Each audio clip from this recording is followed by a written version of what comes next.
Okay, someone really has to take Aztecross's phone away. He's going too far. Don't believe me? Let's jump into it. I'm Mr. Gaming Counselor, here to spread the cheer. Join me on this adventure, where gaming wipes away. Scholars, welcome back to the counselor's office. I'm Mr. Gaming Counselor. This is the first official video since I changed the whole office. Everything's completely different. Completely removed, different side of the room. Even moved over our green screen mic. So even all this is different. So yeah, shout out to you guys. A lot of this stuff was from you guys supporting me, and we got the if you noticed, moving around the table, we've got the camera secure because it was hanging off the table instead of actually on the floor. So shout out to camera stabilized. Ooh. Anyways, let's just jump into our our topic for today, because we all saw Summerfest was being blown up, and this is all thanks to Aztecross. And boy, do we have to talk about Aztecross.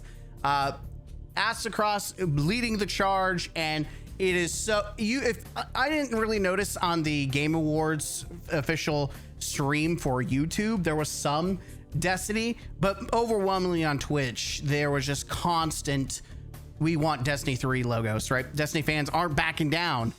Zavaler, the Destiny is awesome, man, never stop making noise.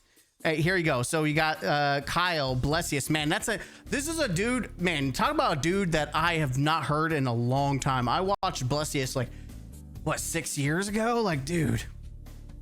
But yeah, this is what it looked like. This is a perfect snapshot of what was happening, and it got up to like, let's see, Twitch was like 800K people watching on the official Game Awards, and then on YouTube it was literally about 1 million people. So unfortunately, you probably want more traction where there's a little bit more eyes, but overall people were seeing the noise and the splashes going on, right? Or cactus. But yeah, 700 people are watching Summer Game Fest, and they will all see an unbroken stream of Destiny 3 messages and chat, which this is Twitch. That is exactly what happened. I think the Summer Games Fest chat wants Destiny 3. Just forced myself to stay awake for the end of the Summer Game Fest, and we didn't even get the Destiny 3 reveal. I know, bamboozled. Summer Games Fest chat is filled with Destiny 3 demands. Yep. This is what you could expect. It was just constantly Destiny 3, Destiny 3. What is he saying? No, I don't care what you think. Hey, Jeff, I think my invite was lost in the mail. Okay, some of these don't even have anything to do with Destiny 3, unfortunately. But yeah, a lot of people were chiming in for Destiny 3. And guess who was actually kind of absent? I was actually surprised because I wanted to see what his stream was. Aztecross. This man is, you know, responsible for the push. Granted, so is Lucky, which, you know, we'll talk about Lucky in a separate video, but Lucky 10p started the petition for everything that you like, the main. In fact, just as an update, a lot of people, I find he was the one pushing for the petition, which again, I will personally say that I don't think petitions will do anything here. It's people playing the game that I think matters more than someone signing off on it. But then you have people like this. Let me make this abundantly clear. Yes, I signed the petition. Yes, I've been obsessing about the numbers, which are great. Yes, I've been promoting and purging others to sign it. And I loathe the person who created it. He's Destiny 2's own Asmongold, and that isn't good, which I find it really, like, here's the deal. I find it really weird. You don't have to Lucky 10p, but Lucky 10p isn't like, when you sign and support the petition and push the petition, it has nothing to do with Lucky 10p. Like, it's like someone advocating for some kind of charity. You may not like the person that's advocating for it, but you don't sit there and be like, I'm going to make a big huff about it. Like, oh, I can't believe this person's doing the charity and I don't like this person. Okay, well, don't keep that to yourself. It's not even about them. It's not like they're getting subscriptions, right? People signing the petition are auto being assigned to his channel and subbing and becoming members and all that. Just like monetarily, he's not getting any benefit out of this. Sure, he's getting some publicity, but outside, maybe even then, I wouldn't even say he's getting it, because this is mostly about Destiny 3. If anyone's getting publicity and is benefiting from all this, is Aztecross. This man could essentially not get Destiny 3 and still come out winning above everyone else. The publicity this man has gotten is insane, including the videos I've done as well, talking about what he said. But this man has gotten so much traction. Like, I'm curious, what does his, let's go to his link tree. Does he have his YouTube? Like, he has his, where's you? Oh, there it is. Let's just see. How many subscribers is this man pulling right now? Man's are 1 million subbies. This man is pulling 1 million subs. He's get up to 5K on Twitch, which, sure, he's no Asmongold, but considering his name brand started with Destiny, he's kind of done what no one else has done. He's breaking the mold. He's breaking out. And he's also spamming the hell out of D3. Like, favorite game so far? D3. What? Oh my God. Let's see. Canada. We want Destiny 3. Don't we all? Don't we all? I can't believe Walmart in Canada is replying, yes, don't we all? And then Aztecross, D3. The most popular response to this by far has been Destiny 3. Aztecross, Destiny 3. Watch Aztecross fall down the grifter pipeline in disappointment, but I'm more surprised it didn't happen sooner. Replies, D3. Oh my God. Every single time I open a stream, he's talking about marathon numbers. Dude needs this D2 update now. It's crazy. But a side note, they're upset because more people care about Destiny, the franchise, than they do about their shitty marathon.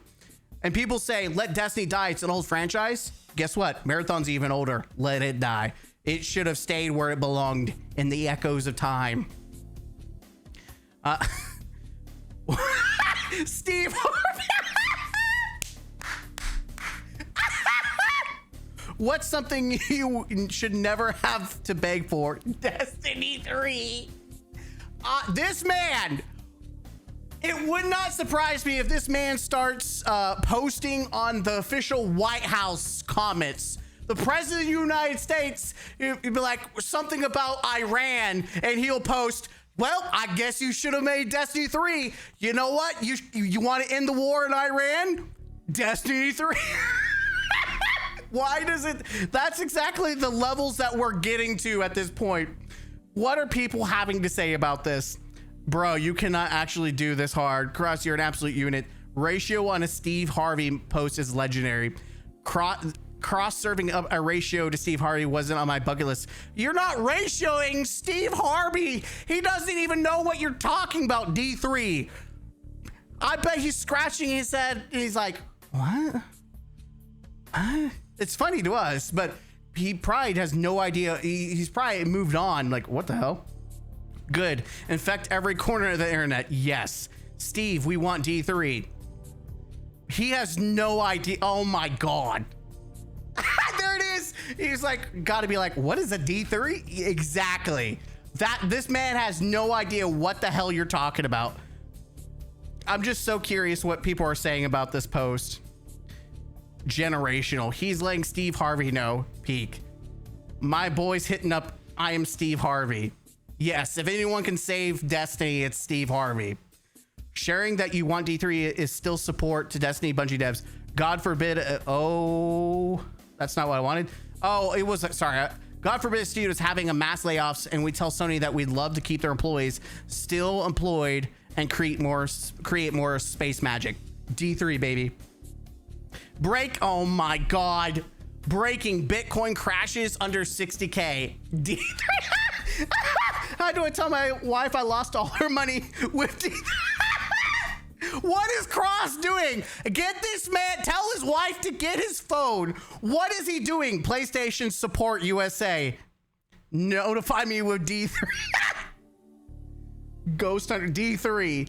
Sponsor survive. Oh, D3. Oh, I bet the marathon bots hate this. Oh my God. I think you should direct this specifically at Sony. You're weird at AF. Aztecross, please, I agree with you. Push, but barking up the wrong tree. Oh no. Cross, I'm with you. Man, take your reaction channel. They're so mad. They're so mad. It's so, you can't even make a funny comment. He just said D3 and they're unhinged. This is why no one takes the marathon community serious. By the way, no one takes them serious. They're the butt of every joke, and rightly so. PlayStation AU, D3. So God of War Luffy. Faye has supercharged soul abilities, soul subclass, but D. What is he doing? Return to Laura's roots, D3. Open world Dune, D3. Single player or multiplayer, D3. Prep cook D3. The courage to go ahead with the entire map alone yielded epic and breathtaking battles. Breathtaking, make me want D3 more. I can't take this serious. What is this man on? PlayStation C, D3. C, D3. Sir, a bullet ballot in every sense of the word. Great game. Made me think of D3. Who was your last boss who really challenged you? D3. D3. D3. Jesus. D3. Does a bear shit in the woods?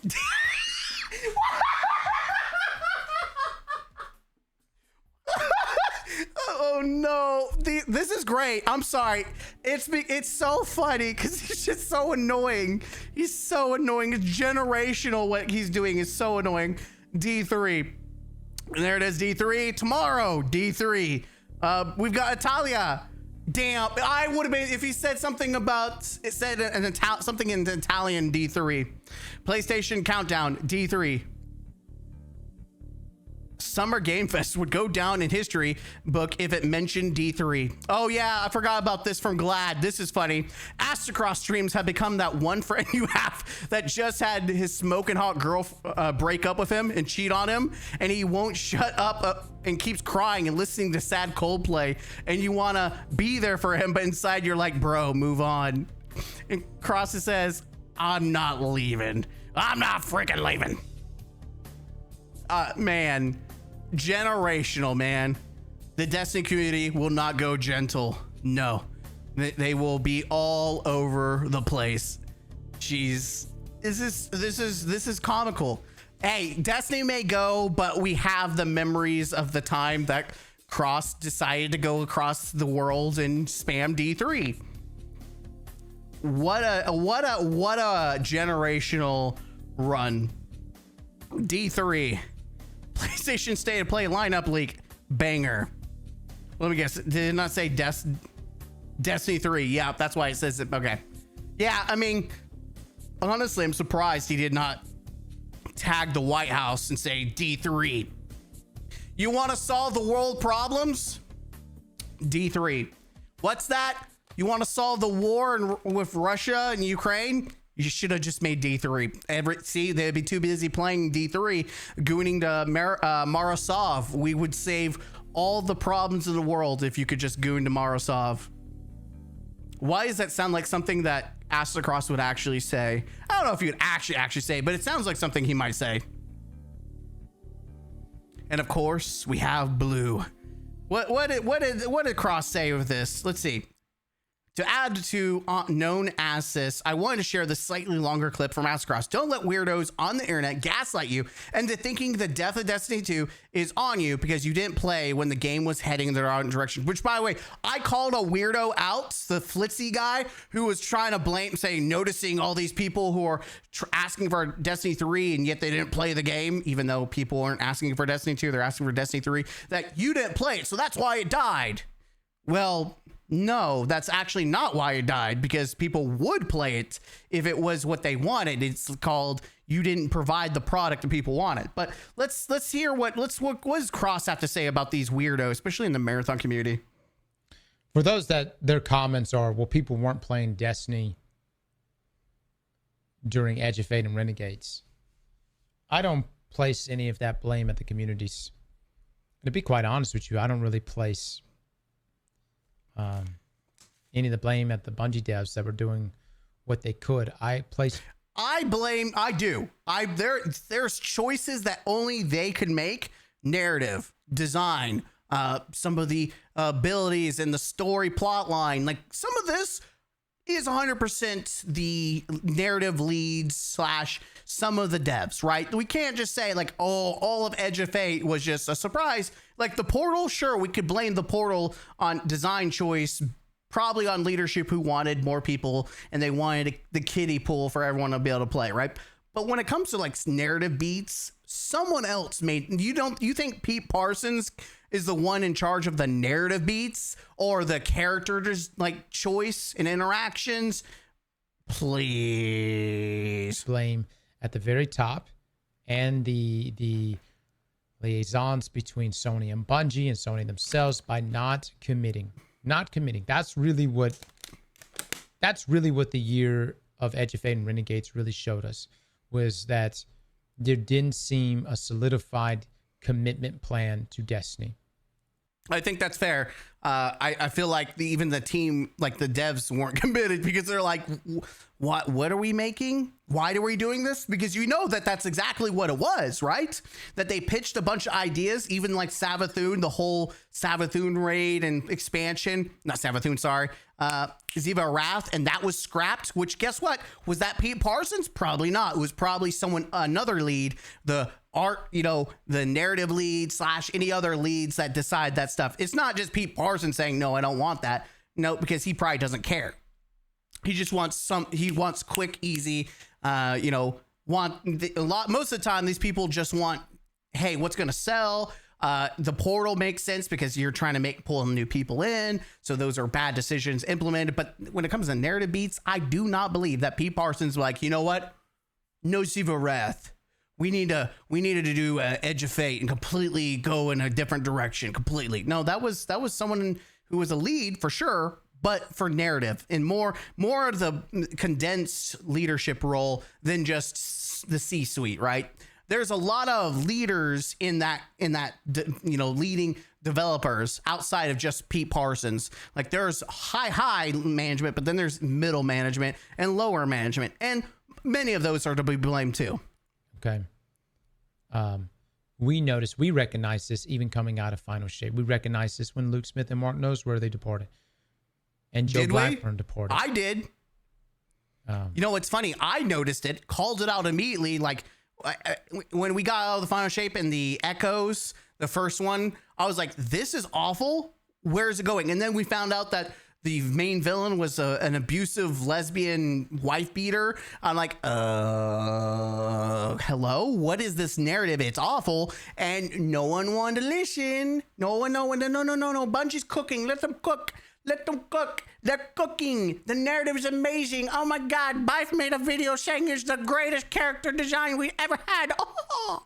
And then Revenant came out, and then most people agreed, yeah, that's hot trash. Luckily, we're on that boat. The Revenant was bad, especially with Aramis being fallen Jesus. Like that, what was that? And then everyone's, nostalgia baited for Heresy, which it was just like, it was the shiniest of three turds.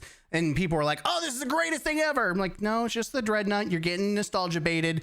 The story went nowhere. It solved nothing. The status quo returned exact same. In fact, the status quo just went down the toilet because we went in a complete different direction with Edge of Fate, which again goes to show that those were decisions made by someone else other than just Pete Parsons.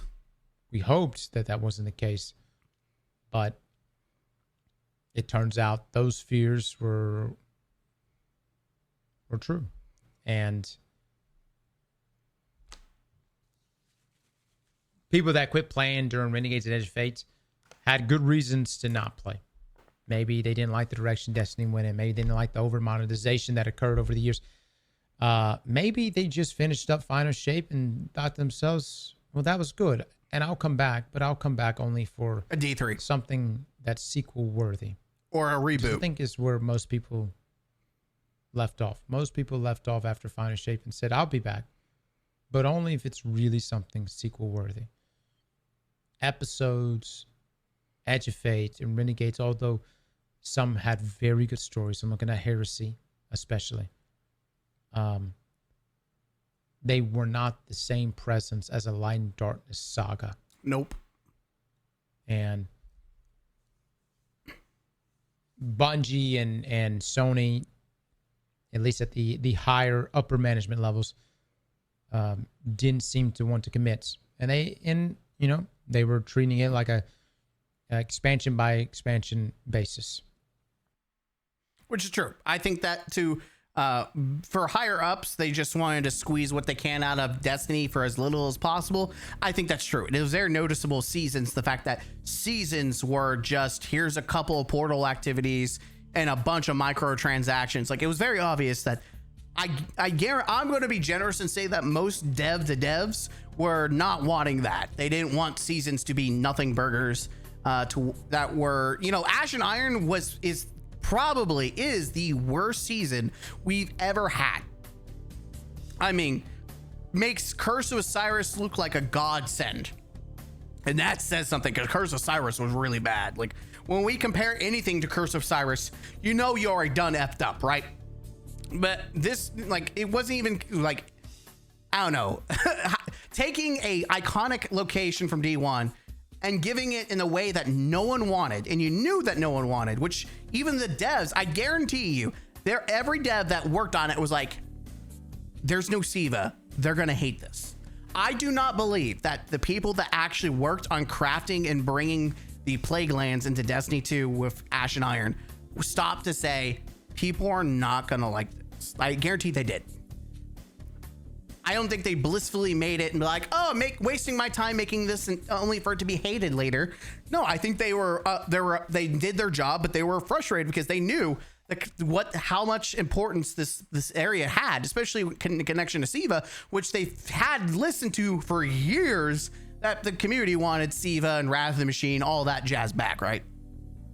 So he's not wrong in that sense that there were higher ups that just push things along, where the day-to-day devs, they were speaking for us, right? And I do feel empathy for those. Like, I talk about Noah, who's just an absolute Chad at Bungie, who not only makes stuff for the game, but he loves and plays it, and really showcased that he's passionate about the game. And I'm sure there's plenty of those devs. Unfortunately, they don't get listened to, and they'll be the first ones to be fired, because they're the ones that are going to be probably the most open about their displeasure with how things are going. And usually if you go against the machine, you get cut, especially corporate, right? Thank God, I don't have to live in that world. But when you go against the grain in the corporate world, you can be replaced. And that's kind of what's been happening. Even though we know that that's not true, right? Corporate thinks they can replace with anyone, which is why you saw Destiny go down the toilet, is because they removed some of the best experienced Destiny developers to Marathon, which that's removing resources and experiences resources, but they cut a bunch of people. And you had Joe Blackburn, Chris Proctor, Noseworthy, Luke Smith, all of these key people that have been in Destiny world for quite some time are gone now. That's substantial experience that's now gone. But anyways, I know we got really serious at the end, but I think he kind of caps it off to a point. I don't know how next week's going to go. And really, we're just gonna have to wait and see, right? We're he's doing the funnies, but we're gonna have to actually see how it makes an impact, or if it even makes an impact. But yeah, I'll see you guys next one. As always, don't forget to game out, and